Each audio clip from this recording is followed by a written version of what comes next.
Today is the holiest day of the year. This is the holiest day. This is holier than Christmas. It's holier than Easter. It's holier than any other day in the whole Christian year. This is the day in which the church begins. This is the day in which the Holy Trinity is completely manifest upon humanity. And it is the day in which we know that we are saved by faith in Him. Saved from death.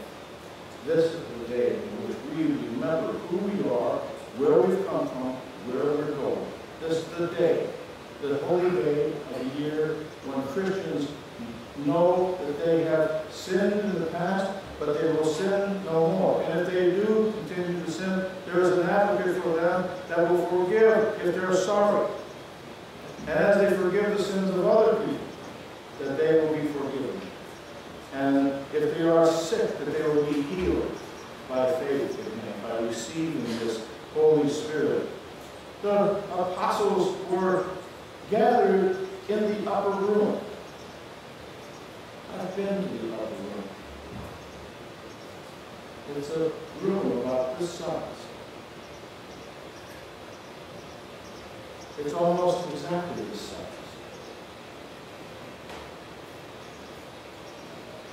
We were gathered there. The doors and the windows were shut. Jerusalem is a hot place. The doors and windows were shut. It was warm in there. Warm in there. And after having prayed, they were there because they were in fear of the Jews. Because what they had done to Jesus, they were going to do to them. And they knew that they were to be killed. And so the doors and the windows were shut. And they were praying. They were waiting in prayer. They had seen our Lord brutally crucified. They had seen His dead body. They had seen Him taken into the tomb. They had seen Him resurrected from the dead. They had seen Him and heard Him as He taught them. Yet they had seen Him taken up into the cloud. And then the question was, well, now what? Well, what did He tell you? Just wait. Just wait. Not many days from here from now. And you will receive power from on. And they were gathered in that room with the doors and the windows shut, and it was hot. And they were praying. And the wind began to blow. And the earth began to shake. And the doors and the windows flew open, and the wind was hurling and whirling around them, and they came upon them like tongues of fire. The Holy Spirit came upon them. On top of their heads and through their body, they were set on fire with love and faith and wisdom and insight and conviction. Their souls were set on fire with love for creation and love for one another. And they were able to see the future and prophesy about the future. And they were able to understand the past and interpret. They were able to feel the full capacity of being a human being.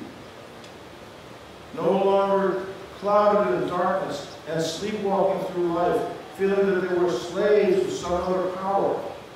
They were set free. They were no longer slaves. They were no longer servants of some other master. They were completely convicted in faith.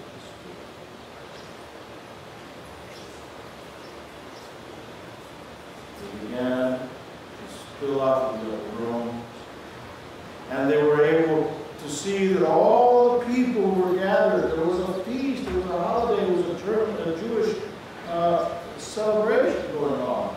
All people from all over the world were coming to Jerusalem. And they had come and they spoke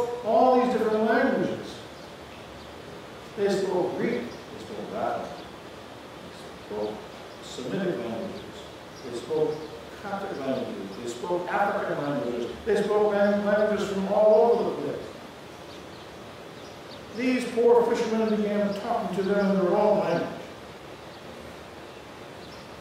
They were speaking in the tongues of their own language that they could be heard and understood. And these men said, how is it that they can speak to us in this language, these Galileans? Are they drunk? No, they're not. Filled with the fire of the Holy Spirit in their soul. And this Holy Spirit opens up to us unlimited knowledge, unlimited wisdom, unlimited virtues, unlimited. They had been prepared by Jesus himself. They had seen healings. They had seen forgiveness. They had seen raisings from the dead. They had seen feedings of the thousands. They had seen all the many miracles. Lepers cleansed. Blind men seen. Men coming out of the tomb. They had seen these things with their own eyes. And they now believe.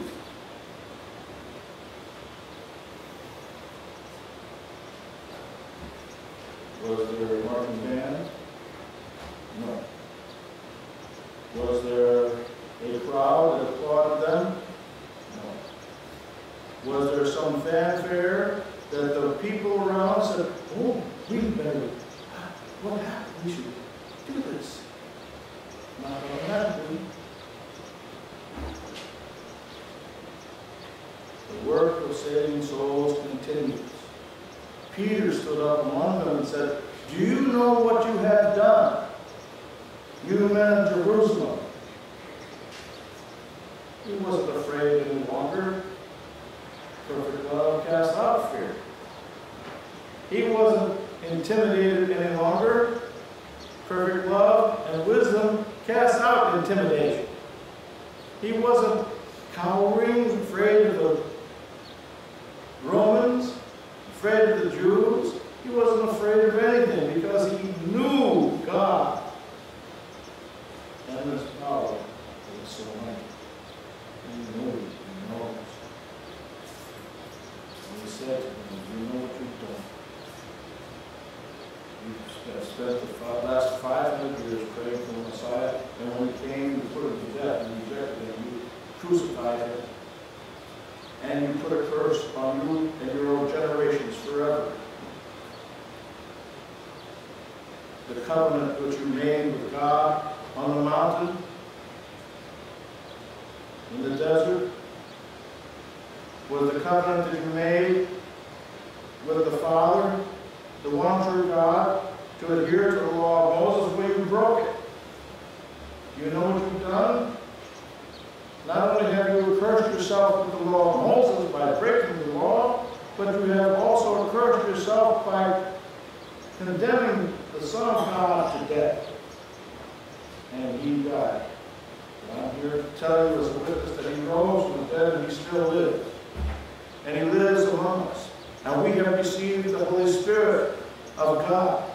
And we know that God is the Father. And we know that God is the Son. And we know that God is the Spirit, the one true God who tells us and guides us and protects us and is in charge of all things material and immaterial. We know that we fear nothing from you. We know that He is the one who is in control of our life, and of our actions, and of our goodness. He is the one who controls when and how we will pass over from this life to the next. He is the one who knows and sees and understands. He and only He we trust. Such a powerful statement, such a powerful witness. So powerful that those men, 5,000 men and their families, repented and they were baptized they said, we did not know. But because of their powerful words, we believe. And because we believe, we are sorry. And because we are sorry, we will be baptized. And what must we do? He says, repent and be baptized. Make a new covenant. Receive the forgiveness of Christ. Receive the healing. Receive the reconciliation. Receive the ascension. Receive the Holy Spirit of God who will create in you a fire that will never, ever go out. When we receive the Spirit, we know exactly that there are risks according to the Lord. The world and everything in it will be standing outside a few minutes ago from the church, ready, walking the people come. Man was walking a pickle up the street and cursed him. Cursed him. When we receive the Holy Spirit of God, when we accept the baptism of water and the Spirit, we know that the world and everything in it will hate you, will try to destroy you, will afflict you with every kind of torture, fear, intimidation, but not with any power. They cannot withstand the power of your faith. The power of the Holy Spirit is like the power of the tide. You can't stop it from coming in. It's coming, and you cannot stop it. It is within you, and when it's within you, it is a spirit that cannot be quenched. It is gifts which keep on giving through you to everyone. This is a mighty God. This is a mighty faith. This is a mighty religion of like-minded people who give our lives for love. This, we know and understand all things. They are available to us. Jesus spoke in parables when he was with them. And except in parables he did not speak. But to his disciples he reveals all things. All things. That is a lot. And to you who are his disciples, he will open every door that you ask for him to open. He will instill in you every wisdom and every wise thing. If you ask and seek it and then abide with it. You carry the fire of the Holy Spirit within you, and that's all that you can see from now on. You cannot see the darkness in the curtains. You can only see the light and the fire within the dark. Changes our perspective and changes our ability to see. To see people who are afflicted and suffering and care for them, who love them. See people who are hungry and try to feed them. See people who just can't get through the day without some crisis of turmoil. And we have the ability to try to shine from our hearts the Holy Spirit of God. They can get through their addiction, cravings, fears, and conditions.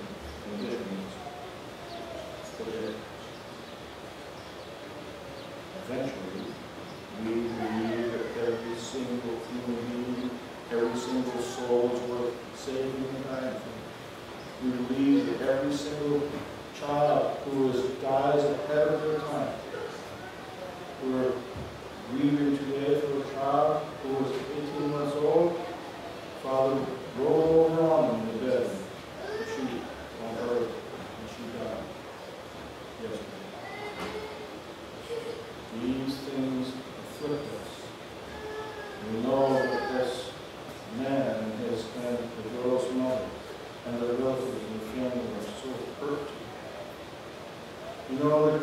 victims of violence and victims of addictions and victims of pain and suffering. They know that they're just going through this and they can't let it go. And we shine the light of the Holy Spirit from our hearts onto them. And hopefully we can provide some comfort, some compassion, some uplift to carry forward and carry on. My prayer for you and for every human being on earth, that you might know the love that I know, that you might know the wisdom that I gain, however small, that you might know the gifts of prophecy, the gifts of tongues, the gifts of insight, the gifts of compassion, the gifts of true humility, the gifts of purity of heart, the gifts of forbearance, the gift of fortitude,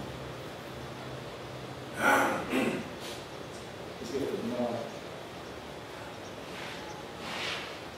and understanding. You can receive these gifts.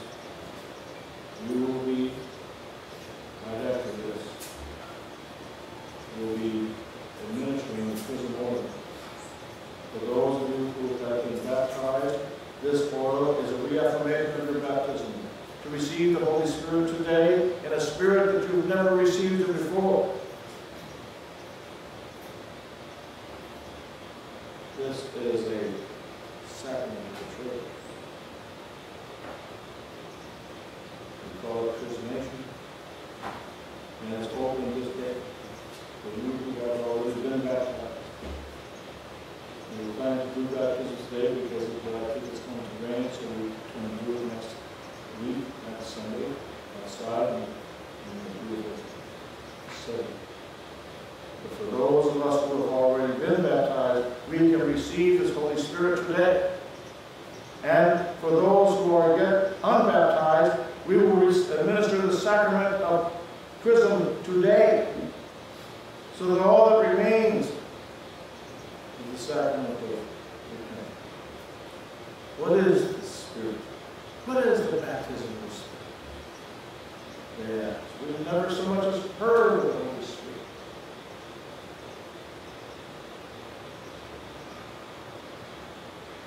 Think about John the Baptist.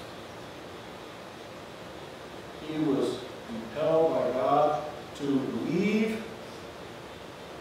the society, go out into the wilderness, and be taught himself by God. Think of St. Paul, who went out into the wilderness after he was baptized. He went out into the wilderness for 3 years and was taught by God himself.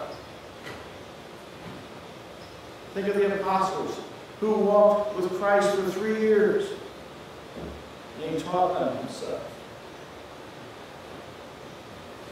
And we study, and learn, and be baptized, and be taught by God himself, through the Gospels, through our teachers, through our instructors, through our guides, through our fathers. This is a powerful